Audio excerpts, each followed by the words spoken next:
Honestly, all of us are out here. We're not here for our names to get out. That is not our intention at all. We want the community's names to get out, and we want people to learn what it's like over here, know the facts about the damage the storm has caused, and the great need for help and support that the people out here need.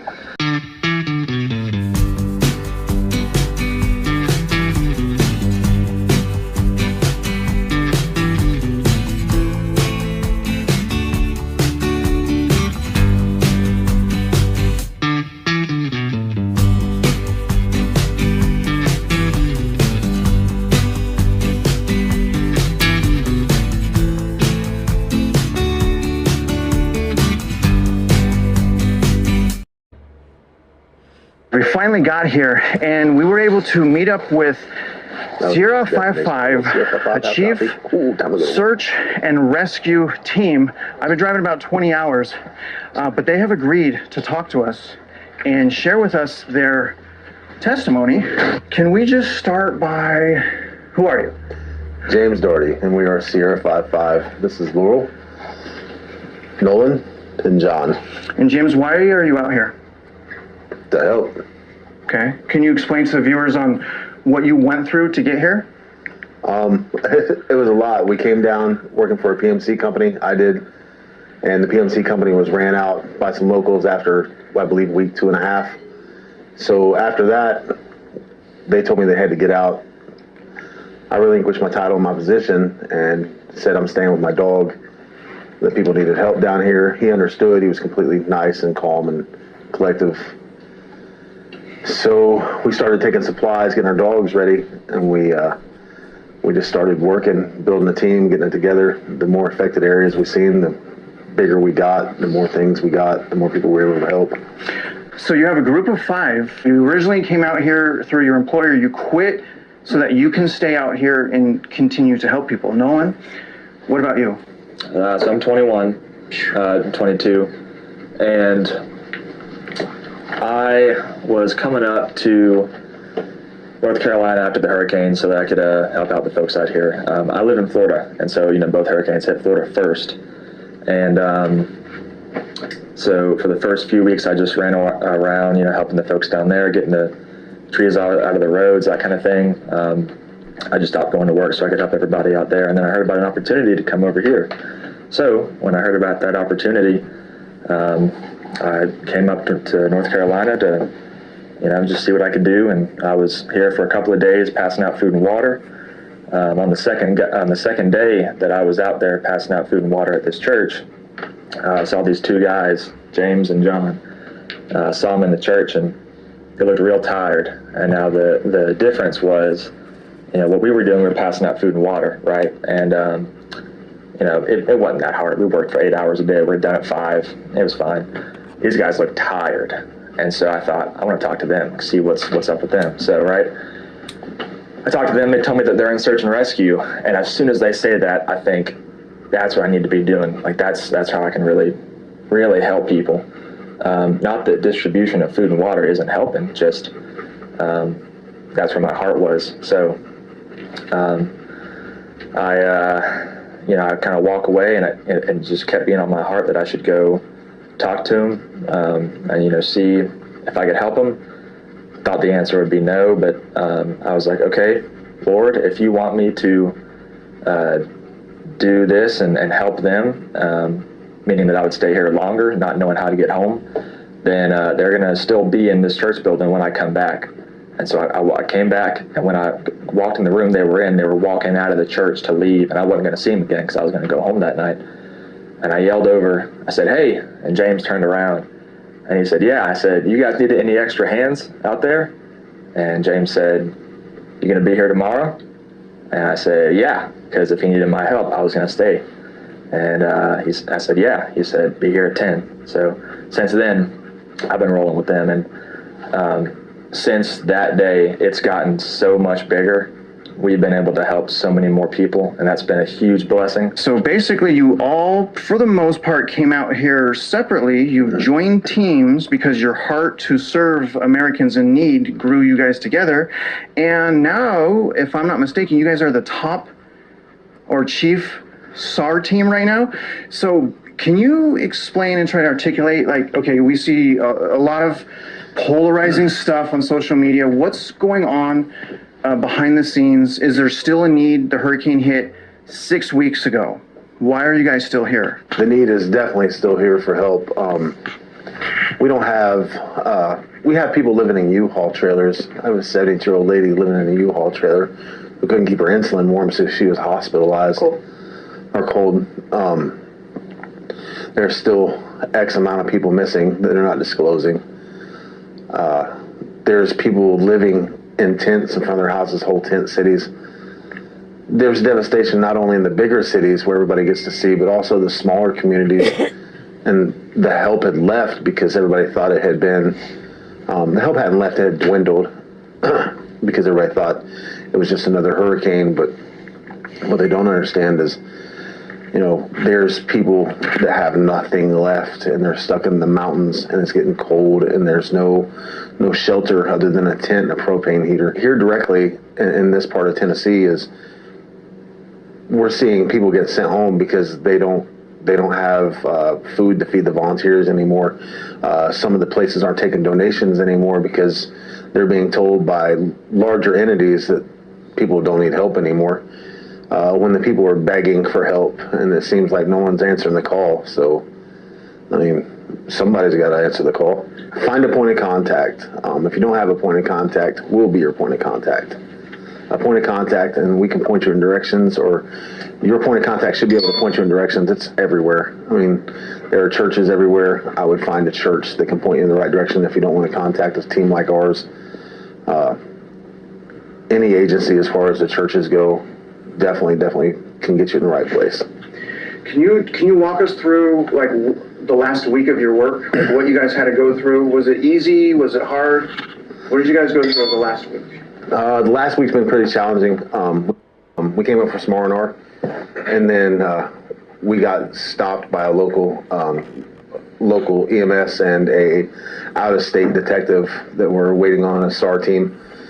They asked if we were a SAR team, and turns out we are. I wouldn't say it's been difficult, but it's been very heartfelt and enlightening and inspiring and eye-opening. But no, it's been a great week and a half. It's going to get better. How much longer do you think there's going to be a need out here? Are you guys almost done, or is this something that's going to take a long time to get back to normal, if ever at all? All the SAR teams that we've been talking to, and all the commands and all of our comms guys and technical guys and all the guys projecting everything is talking. At spring, we're only going to be about halfway. At spring. What needs to be done next? Where are you guys at as far as the recovery?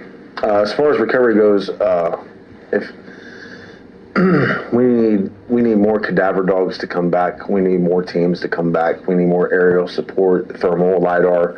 Actually, not even thermal, LiDAR, sonar, some 3D mapping. We need more support. We need more volunteers to walk the fields and the rivers. We need people to man the phones. We need people to man social media, to scan things, to ask the families and relatives for information for all of these people. We need manpower. Is the loss of life underreported? Absolutely.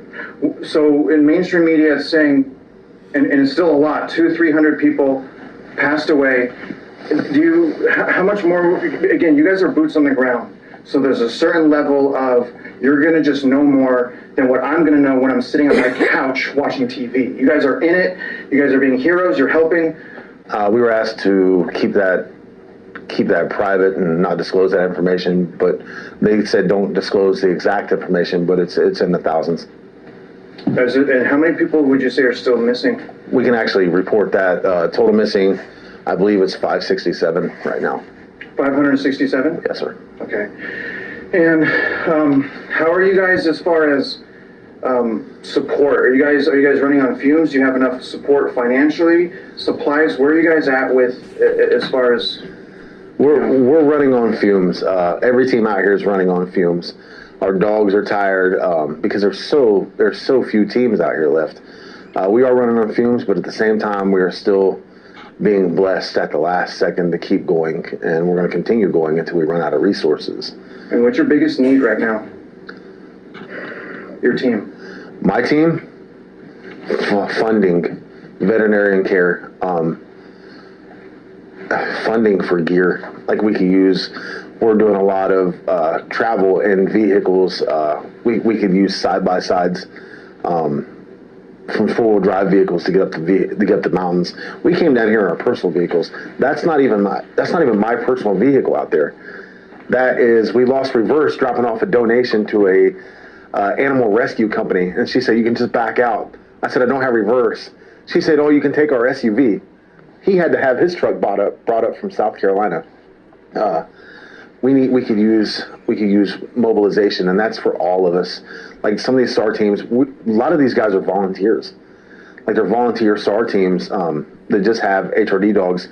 HRD is human remains detection dogs that have been trained, and these guys are volunteers. They're not actually real companies. They don't have any real funding. They don't have side-by-sides to get their dogs up. We have needs to keep going. Can you explain to the viewers your responsibilities today? My responsibilities today were basically to field questions and find anything related, as well as push my dog to spots that have been called on or spots that had any remains or anything that looked like remains from the victim or the missing persons. I really didn't have the hugest responsibilities today. Nolan coordinated a lot of that, and he set it all up, and he's a technical officer, so he handled all the technicalities for everything and all of the groups getting there and the side-by-sides. That was a big Nolan thing. Nolan, what would you say, if you were to give a message to people that are at home on their couches, because a lot of people don't know what's going on. They're assuming FEMA came in or someone came in, cleaned it up, there's nothing to worry about. What message could you give to them? You're 21 years old, you joined this team, you followed your heart. What do you tell someone that's sitting there watching this happen? Well, the big thing for me was, my background with this storm was, it hit me first. And so out of that, it was like people that I know are hurt or injured or property damages. And so it was like, I need to go help them because I can help them. My house was fine. I was fine. So I can go help them. And because, a lot of them would do the same for me. And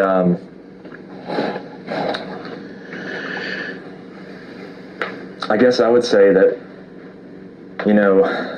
almost everybody in the nation doesn't know how bad it is out here. I did not know how bad it is out here until I got here, and I saw it for myself, and I was amazed at how bad things are here, the damage that's been done here, and how much need there is, and how much need there's going to be for years. And so the message, I suppose, would just be, after understanding just how bad things are, if you're able to help, some of us are called to go. Some of us, the Lord calls to go and serve physically, and then there are those of us that can't go and serve physically, and then there are those that are called to help in other ways, remotely.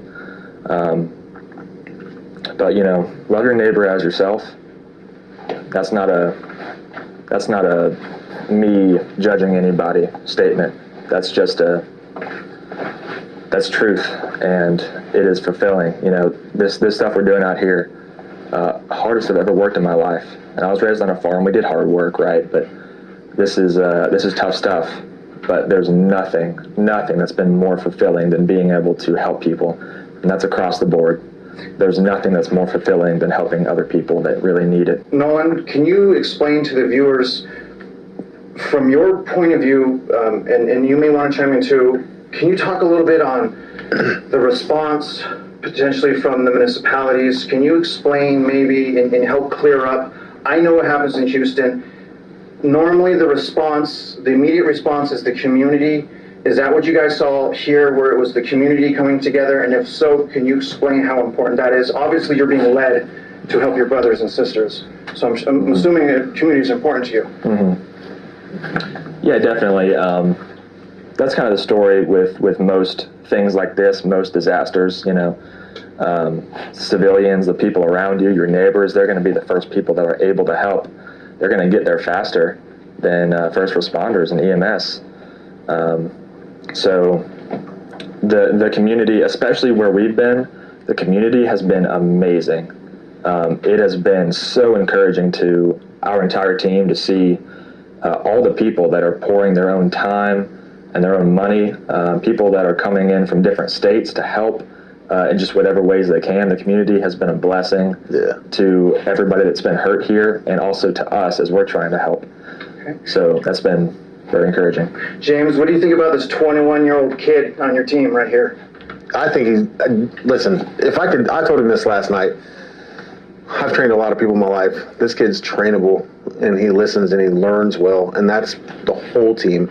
I've been doing this since I was young, but this whole team, they're not a bunch of tier 1 operators, but I'll take them. They're good.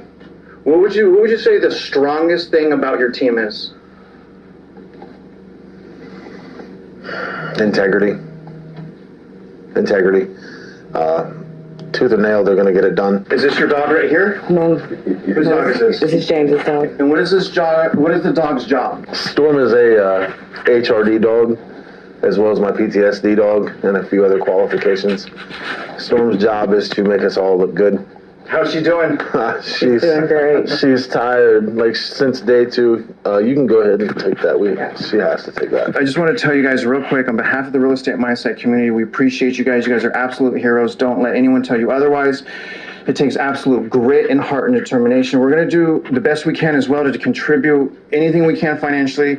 We have a little bit of money already generated, so we'll contribute that to you. When's the last time you've taken a break, James?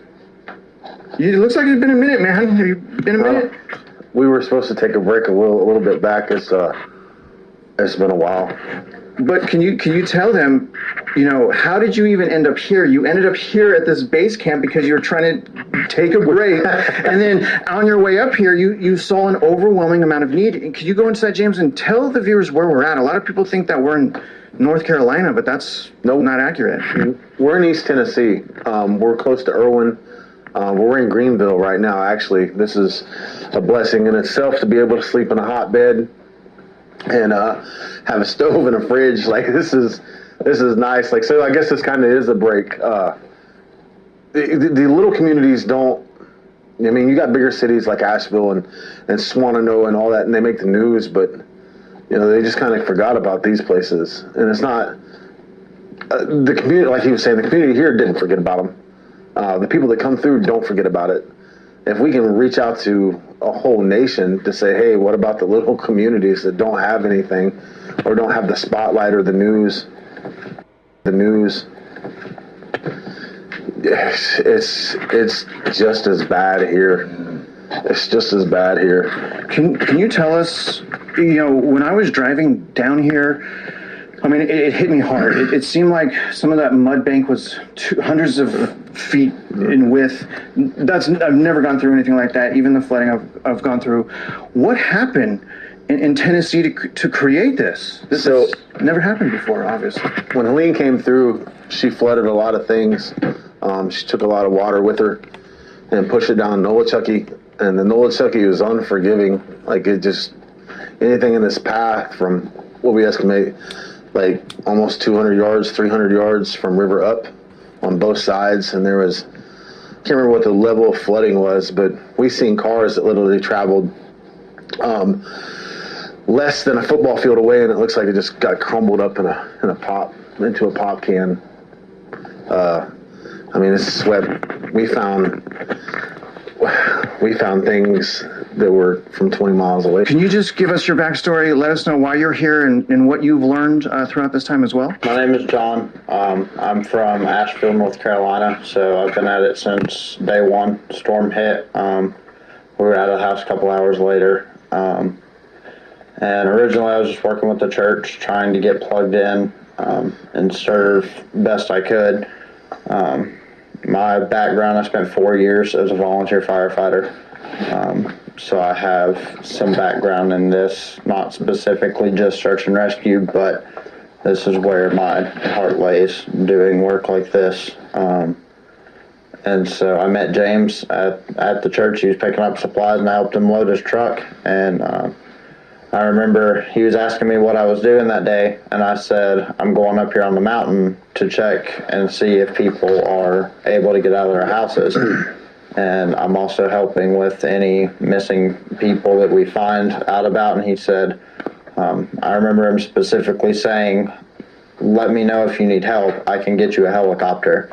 And I knew from there that was a great connection to have, and we've just been working together ever since, trying to do what we can for the community and just not only search and rescue, but from anything from delivering supplies to cutting people out of their homes to whatever needs to be done.